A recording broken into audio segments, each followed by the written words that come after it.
এই বাচ্চাটা কেন কাঁদতেছে জানেন? বাচ্চাটা কাঁদতেছে যে আপনারা দেখছেন জলজের লঞ্চ ফেরিঘাটে একটা বাস নিয়ন্ত্রণ হারিয়ে ডাইরেক্ট পানিতে যেয়ে পড়ছে।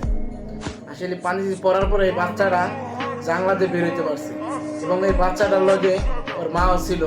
ওর মা জাংলাতে বেরোতে পারে নাই, এই বাচ্চাটা জাংলাতে বেরোতে পারছে। কিছু যাত্রী জাংলাতে বেরোতে পারছে আর বাদ বাকি কেউ বেরোতে পারে নাই, সবাই পানির তলিয়ে গেছে।